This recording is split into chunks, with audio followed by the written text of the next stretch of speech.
Welcome to this explainer. Today, we're building a production-grade defense against what is easily the most dangerous bug in modern AI, the confident hallucination. We are going to unpack exactly why large language models fail differently than anything we've ever built before and how to rigorously test for those exact failures. Here's a quick look at our roadmap for today. We'll start with the silent software failure, then look at 3 types of hallucinations, how to catch errors using groundedness checks and self-consistency, setting up live monitoring and feedback, and finally, the limits of detection. Let's jump right in. Section 1. The silent software failure. To get this right, we have to fundamentally shift our engineering mindset, because AI models break in a way we're just not used to. Traditional software crashes loudly, right? You get an exception, an error code, a giant stack trace telling you exactly where things blew up. But large language models? A hallucination doesn't throw a red flag. It doesn't give you a low confidence warning. Instead, the model hands you a plausible, beautifully formatted answer with absolute 100% confidence. It just happens to be completely fabricated. It is a silent failure. And realizing that this is structurally unlike any other software bug out there is step 1 to actually solving it. Section 2. 3 types of hallucinations. You know the old saying, you can't fix what you can't categorize. For way too long, engineering teams have treated hallucination as one big monolithic metric. You hear people say, oh, our hallucination score is 0.92. Okay, but what does that even mean? It tells the team absolutely nothing about which bug to actually fix. There are actually 3 distinct failure modes hiding behind that average score. They have totally different root causes, and they require completely different detection approaches. Treating them all with the same Band-Aid is a massive anti-pattern. Let's break them down. First up, the factual hallucination. This is when the model asserts something as a fact, but it's simply not true, and it isn't supported by any context you gave it. Think of it like a pure knowledge problem. If the model confidently tells you the Eiffel Tower is in Berlin, well, that's wrong no matter what your prompt was. To catch this, you need external fact-checking against a real-world database or knowledge base.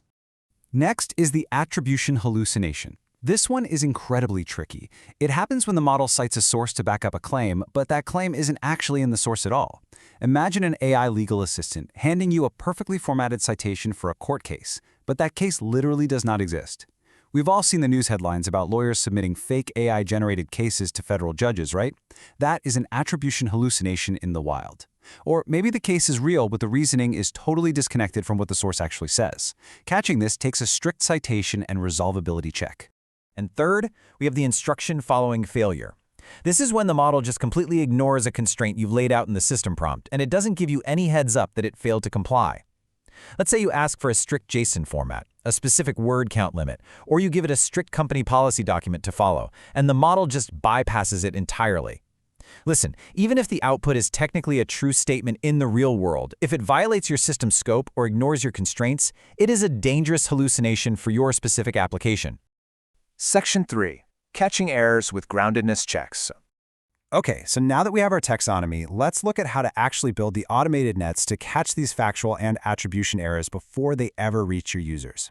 Instead of just asking a system, hey, is this whole paragraph true? We use a secondary judge model to decompose a generated sentence into discrete, testable little pieces. We call this the groundedness pipeline. It's essentially a secondary model call that looks at both the generated output and the source context side by side, methodically verifying every single claim. Here's how it flows.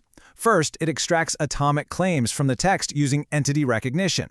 Second, it cross-references every single one of those extracted claims against the specific context you originally provided. And third, it scores it. Is the claim supported? Is it contradicted? Or is it completely absent from the source material? This is exactly how you programmatically catch a model making things up. Section 4. Catching errors using self-consistency. But right, what happens if your system operates without a retrieved context payload to cross-reference against? If you are relying purely on the model's internal memory, how on earth do you catch errors? Well, to solve this, we rely on a really fascinating concept: measuring semantic entropy and checking for internal consistency across multiple generated answers. So instead of just generating one single response, the system takes the user's input and generates, let's say, 5 different stochastic responses by bumping up the temperature slightly. And by the way, you generally use generic, non-proprietary models to do this comparison. We then bring in a judge model to compare all those different outputs against each other. What we are looking for here is factual consistency.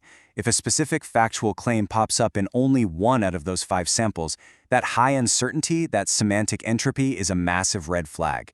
It's a very strong hallucination signal because it means the model is practically guessing. But on the flip side, if a factual claim is perfectly consistent across all 5 out of 5 samples, it is highly likely to be grounded in the model's pre-training data and therefore factual. It's really a brilliant hack to gauge the model's true confidence. Section 5, Live Monitoring and Feedback. Now, we have to take these heavy, multi-step detection pipelines and plug them into real-time production traffic. Obviously, you can't run a massive evaluation on every single user query. That would be incredibly slow and way too expensive. The trick here is smart sampling. You sample maybe 5 to 20% of your live traffic and run these heavy checks asynchronously. That means you do it outside the critical path of the user's request, so you don't add any prohibitive latency at all. Once that's running, you can immediately alert your engineering team if hallucination rates suddenly spike. But the absolute best part, you build a continuous feedback loop.